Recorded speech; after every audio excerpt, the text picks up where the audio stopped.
महाराष्ट्रात इशराळवाडी आणि माळींसारख्या दुर्घटना आजही आठवल्या तरी अंगाचा थरकाप उडतो। अंबरनाथ तालुक्यातील श्री मलंगडावर सकाळच्या सुमारास अशीच मोठी दुर्घटना घडली। इशराळवाडीची पुनरावृत्ती होता होता राहिली। गडावर असलेल्या घरावर दरड कोसळल्याने हसता खेळता संसार उद्ध्वस्त झाला। या दुर्घटनेत आपल्या 1 वर्षाच्या पोटच्या लेकराला वाचवण्यासाठी वडिलांनी आपल्या प्राणाची आहुती दिली।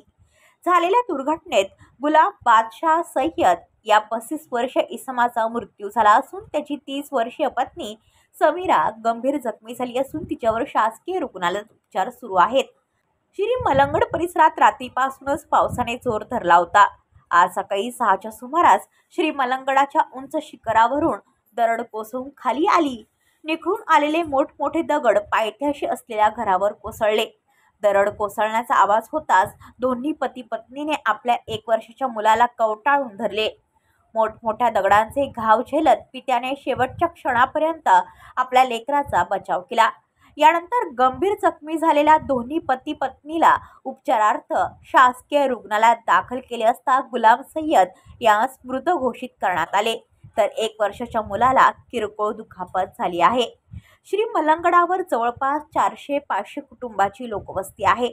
आमच्या जीविताला धोका असून गडावरच सुरक्षित ठिकाणी आमचे पुनर्वसन करून द्यावे अशी स्थानिक रहिवाशांसह मृतकाच्या वडिलांनी मागणी केली आहे। याच दरम्यान शिवसेनेचे कल्याणपूर्व शहर प्रमुख महेश गायकवाड यांनी घटनास्थळी येऊन पाहणी केली। त्याचबरोबर कुटुंबियांची भेट घेत शासन स्तरावर पुनर्वसनासाठी प्रयत्न करणार असल्याचे आश्वासन यावेळी मृतकाच्या कुटुंबियांना दिले।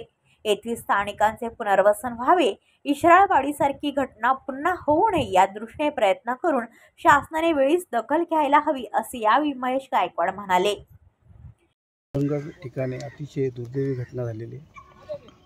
लहान मूल एक परिवार या ठिकाणी त्या दरडच्या कचाट्यामध्ये सापडले आणि त्या लहान बाळाचा जीव वाचवतानाच त्याच्या वडिलाचा मृत्यू झालेला आहे, त्याची आईसुद्धा जखमी झालेली आहे। या ठिकाणी मला असं वाटतं की इर्शादवाडीसारखा प्रकार या ठिकाणी येणाऱ्या काळामध्ये होऊ शकतो, कारण की ही घटना थोडक्यात झालेली आहे, पण इथली जी परिस्थिती पाहता, या दऱ्याखोऱ्यातली परिस्थिती पाहता इथे अशी घटना होऊ शकते।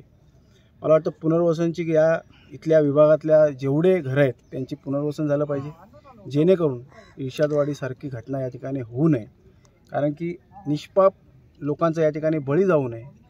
आज एका घरावरती पडले, दुसऱ्या घरावरती पडेल, तिसऱ्या घरावरती म्हणजे मोठी दुर्घटना होऊ शकते या ठिकाणी। त्यामुळे शासनाला विनंती आहे की आपण या ठिकाणी वेळीच दक्षता घेऊन या ठिकाणी लोकांचं पुनर्वसन केलं पाहिजे। इतने सालों से कभी इतना बड़ा पत्थर नहीं गिरा है। पहले भी गिरता था छोटे मोटे, तो बहुत बड़ी खतरा हुई है, जान भी जाना पड़ा। लेकिन आप आगे चल के ज़रा कुछ ना कुछ, आप बड़े लोग हैं, कुछ सुविधा करो। पहाड़ के ऊपर आज मेरा बच्चा गया है, जाने दो, उसकी मर्जी है, लेकिन दूसरों के घर का तो भला हो जाए भाई। आप लोग बड़े बड़े हैं, आप लोग कुछ तो इसका इंतज़ाम करो। हम लोग यहाँ से चले जाएंगे ना, हाजी मलंग में रहेंगे, पर जगह दूसरी जगह एक 10 बार करके देंगे। घरकुल भी आया था अपना हमको। ट्रस्टची जागा लिहिलेली पडलेली आहे लंबी ओढी साईडला, तर यांना काय ना काय तिथं उपयोग करून द्यायला पाहिजे। आता हे रोज कमवून रोज खाणारे माणसं एकदा पडला तर बनवू शकत नाही, तर असं काय आपल्या शासनाने विनंती काय ना काय आम्हाला मदत करावी। हा आपले साहेब पण सांगत आहे आमचे, आणि श्रीकांत शिंदे साहेबांना आम्ही विनंती करतो, बघूया ना यांनी आमचे पूर्वज। ब्युरो रिपोर्ट कल्याण, आपले वृत्तप्रहार। तुमच्या आजूबाजूला घडणाऱ्या घटना पाहण्यासाठी आपल्या वृत्तप्रहार वाहिनीच्या यूट्यूब चॅनलला सबस्क्राईब करा। तसेच नव्या व्हिडिओची नोटिफिकेशन मिळवण्यासाठी बाजूला असलेल्या बेल आयकॉनवरती क्लिक करा। प्रत्येक बातमीला लाईक करा आणि शेअर करा।